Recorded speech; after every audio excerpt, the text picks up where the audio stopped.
السلام عليكم. النهاردة بإذن الله هنعمل الطحينة بإيدينا بنفسنا بطريقة سهلة وبسيطة جدا ومكونات محدودة، وفي دقايق معدودة هيكون عندك أحلى طحينة بنكهة مختلفة تماما، وكمان هتوفر عليك كتير قوي عن اللي هتشتريها من بره.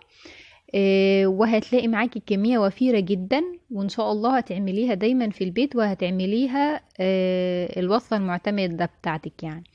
يلا بينا نشوف المكونات بتاعة الطحينة البسيطة والسهلة جدا ديت عملناها ازاي بكمية وفيرة جدا.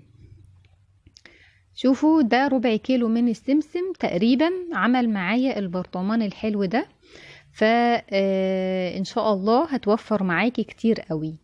اول حاجة معايا ايه؟ معايا 1/4 كيلو من السمسم الابيض، هحطهم على نار هادية وهقلبهم تقليبة خفيفة، هديله تحميصة بسيطة قوي، وحاولي ان ما يحمرش منك، ما يحمرش فيه حبوب كده يعني. بعد كده انا قلبتهم في بولة عندي كده علشان يهدوا شوية، وحاولي ان ما يتلسعش منك. بعض الحبوب اتلسعت معايا زي ما انتوا شايفين، حاولي انه ما يتلسعش منك.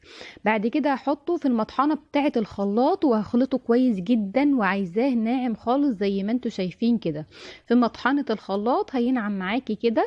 وبعد كده هجيب كوباية من الدقيق، وبرضه هديله تحميصة خفيفة كده، ومعايا كوباية من الزيت. في الشفشق بقى بتاع الخلاط هحط عندي سمسم المطحون والزيت والدقيق كمان. الدقيق لما بديله تحميصه خفيفه بيديني نكهه احلى من اني احطه ني خالص. تقدري تحطي الدقيق من غير ما تحطيه على النار، بس كده الطف يعني. بس كده عندي الطحينه خلصت معايا، وبقى عندي احلى طحينه زي ما انتوا شايفين.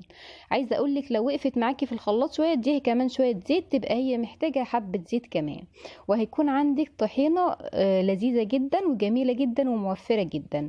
ان شاء الله هتعمليها وهتعجبك. اشوفكم تاني ان شاء الله في فيديو تاني. بحبكم جدا والسلام عليكم.